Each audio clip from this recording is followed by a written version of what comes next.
하나님 말씀 구약 성경 호세아서 14장 봅니다.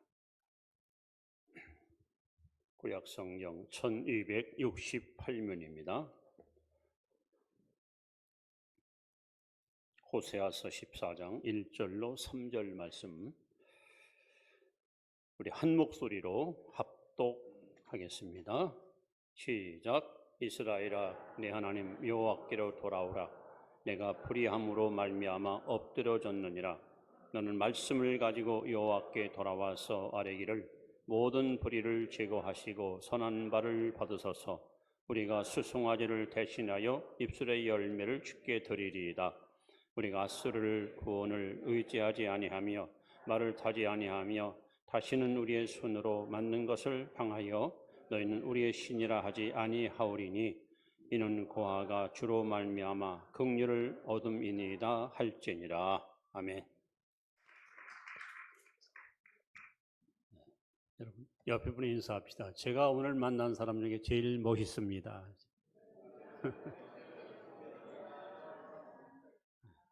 한 번 더 인사합니다. 가을은 반드시 옵니다.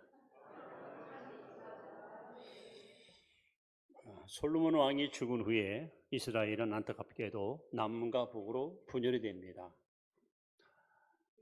이 북쪽 이스라엘 민족사 속에 여로보암 2세가 통치하던 때, 이때는 이사야, 그다음에 호세아, 그다음에 아모스, 미가 쟁쟁한 선지자들이 하나님 말씀을 증거했던 시절입니다. 이 호세아라는 인물은 사랑의 선지자라 표현하는데,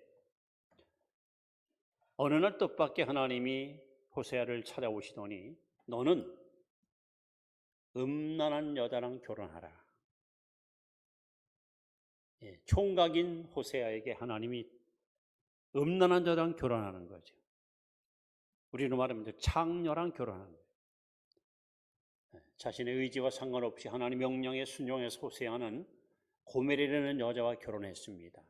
아니나 다를까 아이를 낳더니 도망가서 다른 남자랑 정을 통해서 아이를 낳습니다. 왜 하나님이 이 비극적인 가정을 이렇게 만들게 했습니까? 이스라엘 백성들의 영적 상태가 하나님을 배신하고 우상을 숭배하여 하나님의 노임을 촉발시키던 때가 바로 호세아 시절이었습니다. 가장 국가적으로 국력도 신장되고 경제력도 신장돼서 그야말로 강력한 리더십을 가지고 이끌었던 시대에 희한하게 사람들은 나라가 이렇게 번영하고 풍요롭게 되면 이 타락에 혹은 허영과 욕심에 빠져서 오히려 하나님보다는 헛된 것을 숭상하는 부끄러운 일을 저지르고 말았습니다. 하나님께서는 오늘 이스라엘 백성을 향해서 아주 다시 한번 회개를 촉구합니다. 악을 버리고 불의를 떠나 내게로 돌아오라. 그런데 놀랍게도 하나님이 호세아에게 이 메시지를 전하는 것입니다. 무슨 말씀이냐면 2절에 보시면 너는 말씀을 가지고 여호와께 돌아와서 하나님께 제사를 드리는데, 여러분 제사를 드리려면 세 가지가 꼭 필요하잖아요. 우선 제단이 있어야 합니다. 우리로 말하면 예배당, 성전이 필요합니다. 그 다음에 둘째는 제물이 필요합니다. 양이나 소나 비둘기나. 그 다음에 제사장이 필요합니다. 세 가지가 있어야 제사를 드리는데, 하나님은 희한하게도 제단, 제물, 제주 이것을 배제시키고 너희 입술로 하나님께 제사를 드리라 라고 명령하십니다. 오늘 이 말씀은요, 저와 여러분들이 이 땅에 살면서 우리의 생활 속에서, 우리의 삶 속에서 우리가 반드시 실천하고 실행해야 될 중요한 신앙의 생활 요인을 이 말씀을 통해 우리에게 하나님은 제시하고 있습니다. 그래서 오늘 말씀을 보시면은 우리가 하나님 앞에 입술을 드리는 제사가 있고, 또 사람에게 우리가 입술로 드리는 제사가 있습니다. 오늘은 이 두 가지를 구분해서 성경에 말하는 입술로 드리는 제사가 뭔가를 여러분 앞에 자세하게 소개하려고 합니다. 자, 하나님께 드리는 제사 중에서 첫 번째 제사는 바로 찬송의 제사입니다. 찬송의 제사. 자, 히브리서 13장 15절 말씀을 같이 한번 봅니다. 그러므로 우리는 예수로 말미암아 항상 찬송의 제사를 하나님께 드리자. 이는 그 이름을 증언하는 입술의 열매니라. 여러분 구원받으셨습니까? 하나님의 자녀이십니까? 성령 충만하십니까? 그렇다면 여러분 언제든지 입을 열어 하나님을 찬양하시기 바랍니다. 왜 하나님은 우리에게 입술로 제사를 드리는데 첫 번째 뭘 드리라? 찬송을 드리라. 찬송의 제사를 드리라 했습니다. 왜 그랬을까요? 우선 이사야 43장 21절에 보시면 이 백성을 내가 나를 위하여 지었나니 나를 찬송케 하려 함이라. 하나님이 우리를 지으신 목적, 하나님이 우리를 창조하신 이유가 하나님을 찬양하라고 지었어요. 또 시편 20편 3절에 보시면 이스라엘 찬송 중에 거하시는 여호와여 주는 거룩하시나이다. 하나님은 사람이 여러분 집을 지면 집에 가서 살잖아요. 하나님은 어느 곳에 임재하시는가, 어디에 거하시는가, 찬송 중에 거하십니다. 하나님을 찬양할 때마다 늘 가까이 오십니다. 여러분의 찬양을 기쁘게 흠양하시고 그리고 반가워하십니다. 그래서 우리는 교회에 와서 예배 시간에 또 정해진 순서에 따라서만 찬양할 것이 아니고 여러분 삶 속에서 일터에서 직장에서 심지어 운전하면서 길을 가면서도 여러분 영으로 시로 감사함으로 하나님께 찬양하십시오. 이것이 바로 하나님께 드리는 첫 번째 입술의 열매 찬송의 제사입니다. 우리 찬송가 있잖아요. 내 일생 소원은 늘 찬송하면서, 꿈에도 소원은 늘 찬송하면서, 심지어는 숨질 때 되도록 늘 찬송하면서.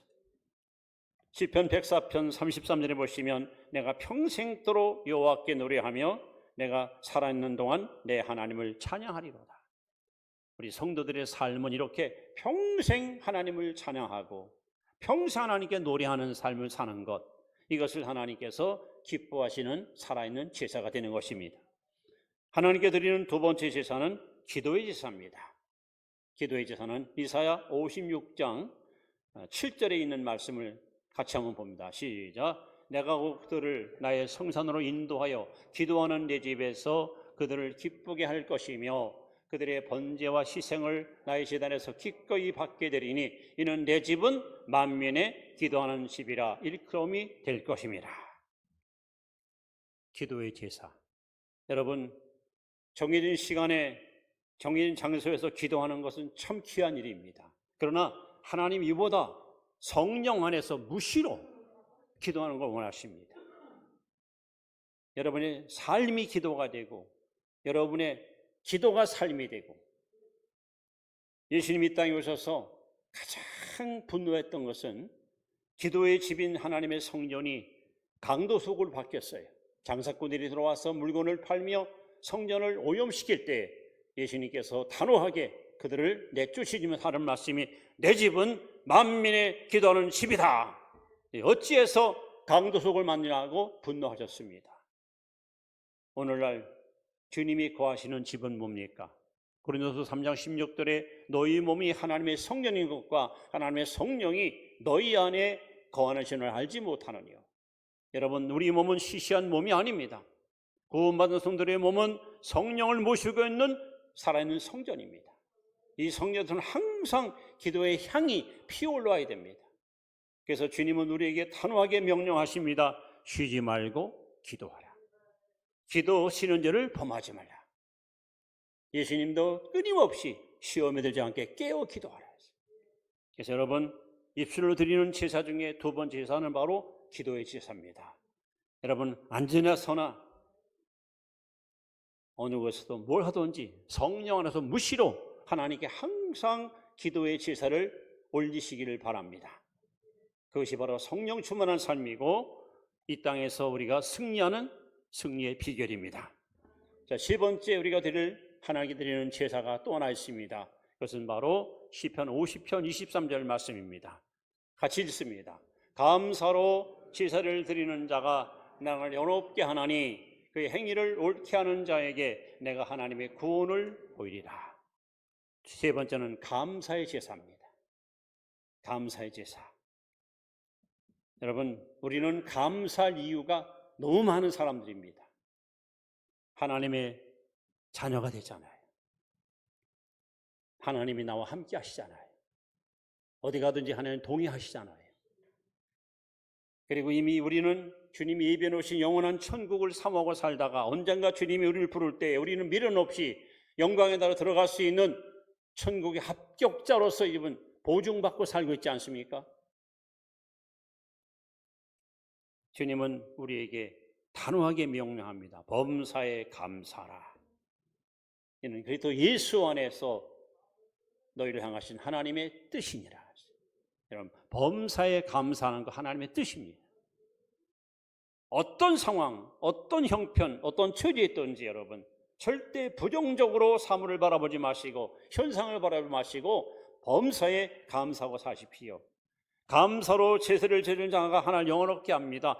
똑같은 교회에 와서 똑같이 예수 믿어도 하나님은 감사하는 자를 통해서 큰 일을 행하시고 그들에게 하나님의 뜻을 이루게 하십니다.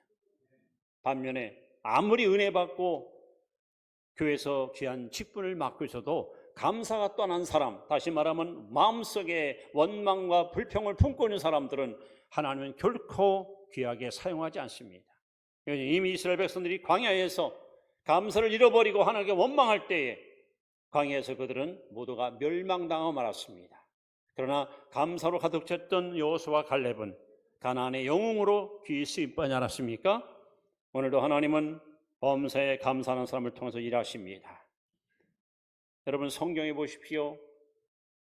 여호수아 왕이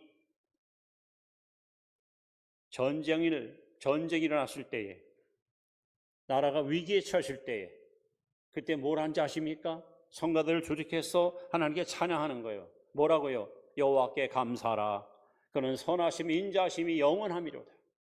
하나님을 찬양 위에 거하셨습니다. 감사하는 자를 통해서 역사하셨어요. 결국 이 전쟁에서는 아군 한 사람도 피해 입지 않고 주의 이름으로 위대한 승리를 쟁취합니다. 바울과 실라는 2차 선교여행 때 빌립보에 가서 좋은 일을 하고 선한 일을 하고 엄청난 오해와 말할 수 없는 박해를 받습니다. 금시 얻어맞고 옷이 벗겨지고 그리고 착고에 묶여서 감옥에 갇혔을 때에 여러분 바울과 실라는 한밤중에 빌립보 감옥 안에서 하나님께 기도하고 찬양합니다. 그런데 그 마음속에 무엇이 있기에 이것이 가능했을까요? 감사하는 마음이 있으니까. 만약에 바울과 실라가 불평했더라면 감사의 기도가 나올 수 없지요. 찬양이 흘러나올 수 없습니다. 오늘도 하나님은 살아계셔서 이렇게 모든 일에 감사하는 자에게 하나님의 뜻을 이루게 하시고 이 땅에서 누리는 모든 복보다 더 큰 복을 우리가 마음껏 누릴 수 있도록 여러분의 복을 분복을 넓혀주는 우리 하나님이십니다.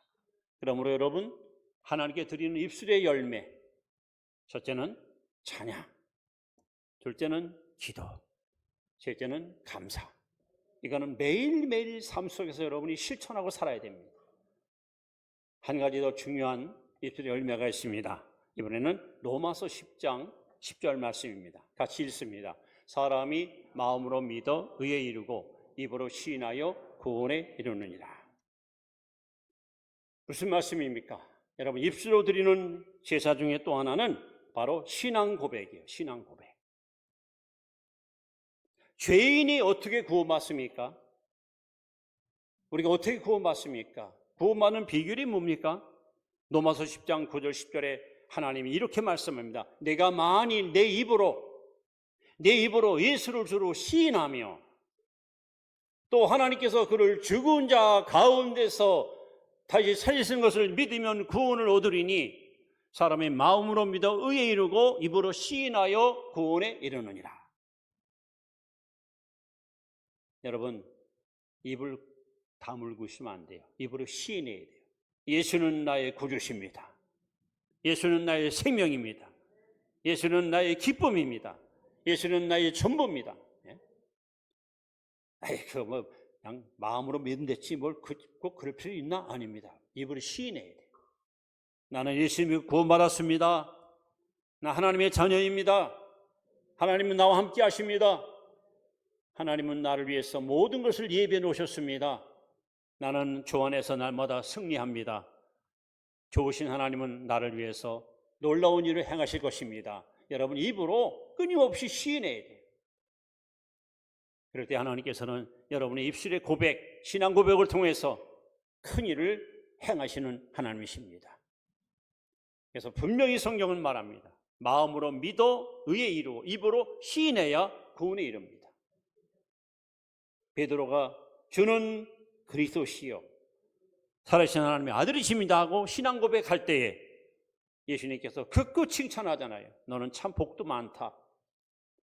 그러면서 이 반석 위에, 이 신앙 고백 위에 내 교회를 세울 것이라. 우리 그리스도인들은 무슨 일이 있어도 나 같은 게 뭐 천국 갈까? 기도한다고 진짜 응답 받을까? 하나님이 진짜 나와 함께 하실까? 이런 부정적인 말은 절대로 안 됩니다. 우리는 믿음의 고백을 해야 돼요. 사람은 고백만큼 신앙이 성장할 수밖에 없어요. 여러분의 입에서 하나님을 불신하는 고백이 나오면 여러분의 신앙은 반드시 쇠퇴합니다. 그러나 하나님을 신뢰하고 인정하는 고백할 때 믿음이 쑥쑥 자라나고 성장합니다.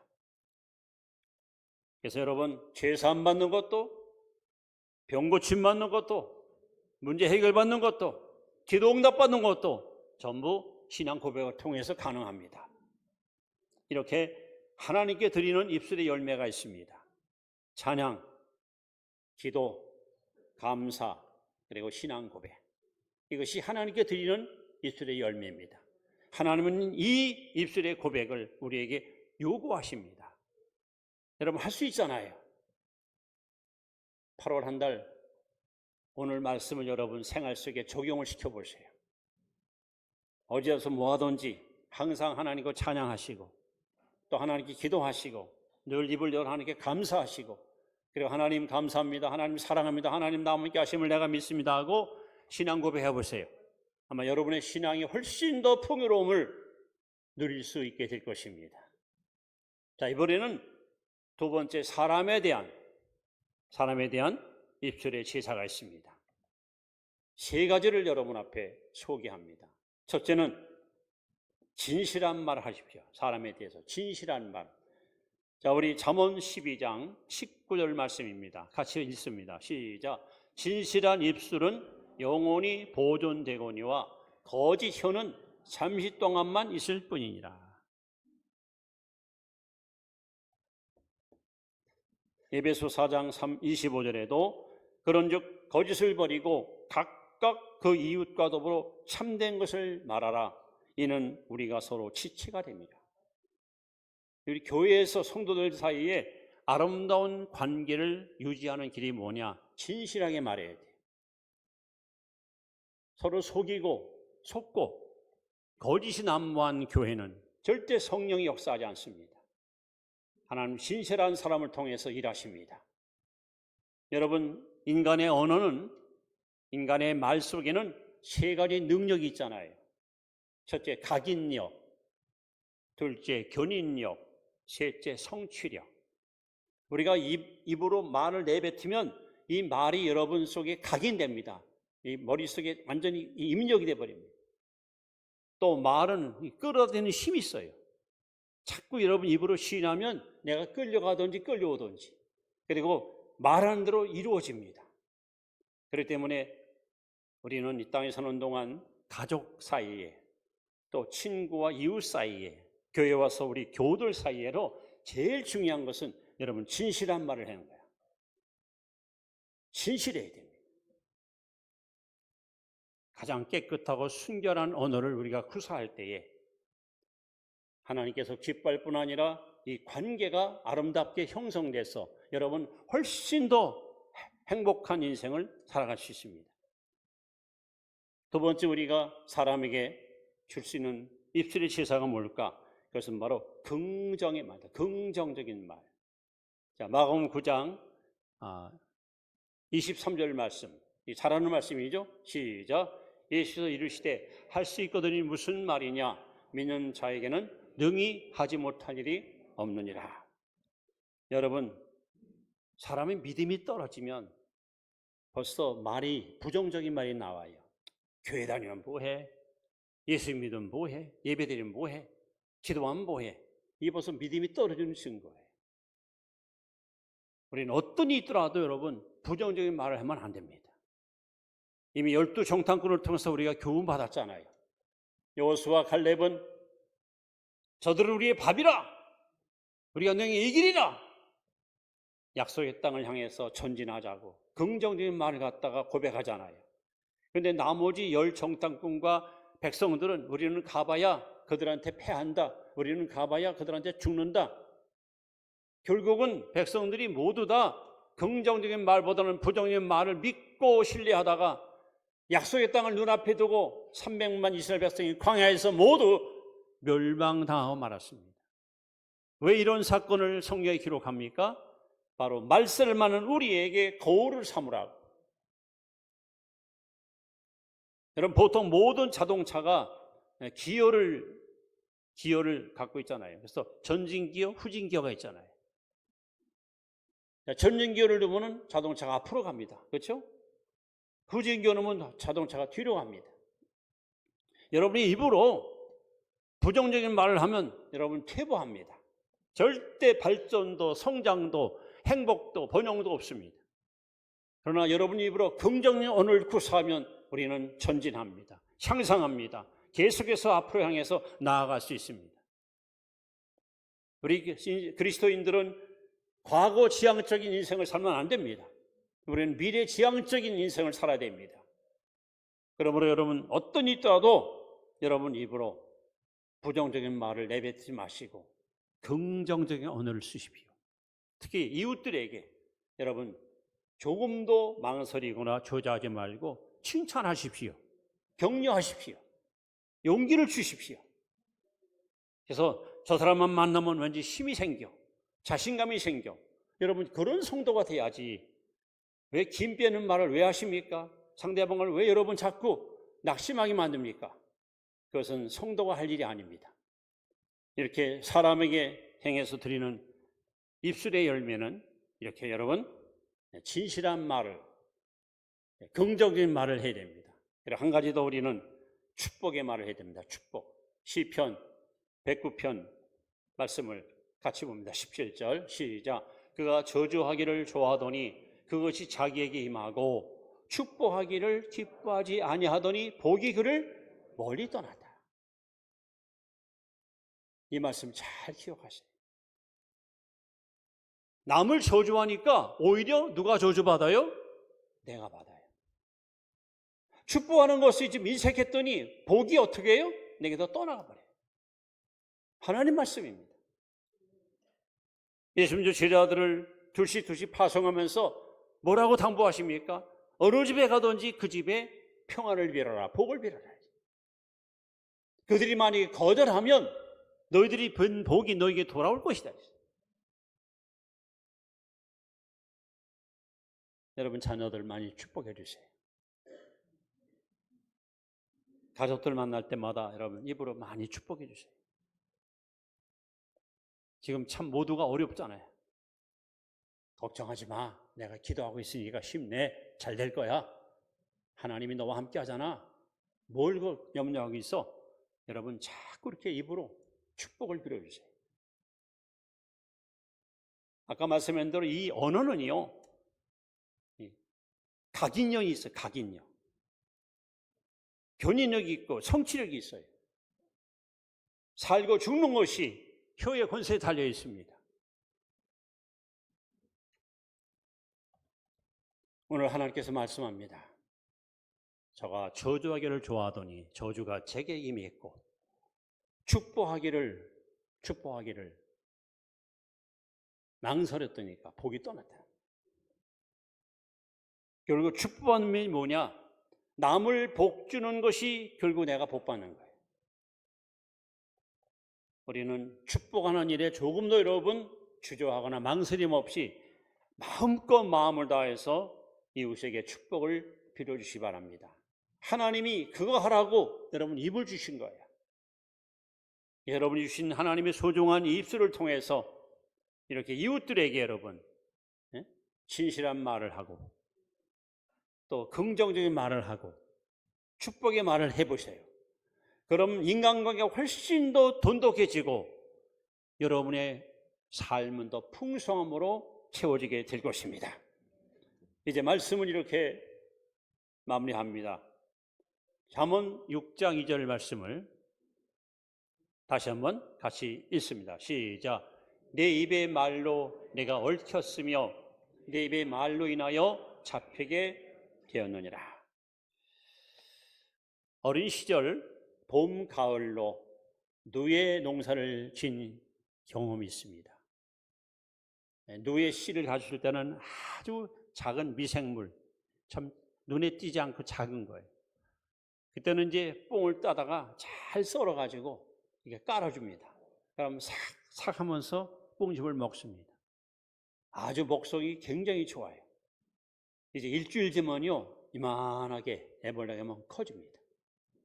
한 보름 지나면 이만해집니다. 한 달 지나면 그냥 이만해집니다.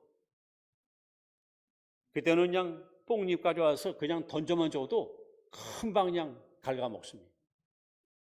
근데 이 누에가 이제 먹거리를 다 먹고 다 성장하게 되면은 이제는 더 이상 아무것도 먹지 않습니다. 대신 자기 입에서 여러분 실을 뽑아냅니다. 한 마리당 실이 300m 그 정도 긴 실을 뽑아냅니다. 이거 가지고 고치를 짓습니다. 고치. 그 속에서 이제 누에가 소위 번데기 돼, 번데기. 저는 그걸 보면서 깨달은 것이 있어요. 노예가 자기 입에서 나오는 실을 가지고 자기 집을 짓고 그 속에 들어가. 사람들은 자기 입으로 나오는 말을 가지고 운명의 집을 짓는 거예요. 여러분이 평소에 입만 뻥끗하면 에휴 지구석이라고 에휴 하는 게 되는 일이 하나도 없어. 그렇게 말하고 보세요. 여러분 그렇게밖에 못 살아요. 그러면서 행복을 여러분 꿈꾸십니까? 성경은 말합니다. 내 입의 말로 내가 얽힌다는 것이에요. 왜 같은 입인데 어떤 사람은 항상 소망이 있고 남에게 용기를 주고 행복을 주는 언어를 구사하는데 한 사람은 맨날 비난하고 험담하고 여러분 남을 갖다 정죄하고 그러니까 자기 인생이 굉장히 피곤하고 굉장히 여러분 쪄들어가는 인생을 살 수밖에 없는 거예요. 야고보 사도는 이렇게 말합니다. 한 샘에서 어찌 단물과 쓴물이 나오겠느냐 이거예요. 한 입으로 하나님을 찬양하고 기도하는 사람이 그 입을 가지고 또 남을 갖다가 저주하고 남을 갖다가 비난한다는 거 이거 있을 수 없는 거예요. 하나님께 드릴 때 그 진실되고 정직했던 그 입을 가지고 가정에 가서 직장에 가서 현장에 가서 여러분 하나님에 대했던 그 마음 갖고 이웃들에게 그렇게 진실하게 말하고 축복을 말하고 여러분 행복을 말해 주시면 그 모든 복이 결국 내게로 돌아오는 겁니다. 그래서 누에가 자기 입에서 나오는 실로 집을 짓고 그 속에 살듯이 우리 인생은 어쩔 수 없이 내가 내뱉는 말을 가지고 그 운명의 집에 사는 거예요. 여러분 지금 삶이 행복하십니까? 평소에 여러분 행복의 씨를 심은 거예요. 지금 여러분 삶이 굉장히 고단하고 힘들고 어려우십니까? 그런 씨를 심었기 때문에 열매 맺는 거예요. 우리는 이 하나님 앞에 결심해야 됩니다. 다시는 여러분 열린 입이라고 함부로 말하지 마시고 오늘 하나님께서 호세아에게 주시는 말씀입니다. 이제 너는 제단에 예물 갖고 올 필요 없다. 내 입술로 하나님께 제사를 드려. 입술로 제사를 드려. 입술의 제사가 뭡니까? 하나님께 대하여는 찬양하는 것, 기도하는 것, 감사하는 것, 그리고 신앙 고백. 이것이 입술로 드리는 제사예요. 사람에 대해서는 진실하게. 그 다음에 두 번째는 뭐예요? 긍정적인 말을 해주고 축복의 말을 해주고 이것이 하나님 기뻐하는 제사예요. 그래서 여러분 하나님 사랑, 이웃 사랑, 하나님과의 화평, 이웃과의 화평 이것만 여러분이 잘 엮어가면은 우리의 인생은요 훨씬 더 가나안 땅의 젖과 꿀 이런 축복을 누리고 살 수 있는 것입니다. 저는 여러분들이 이런 축복의 주인공으로 살아갈 수 있기를 주님의 이름으로 축원합니다. 기도드립니다.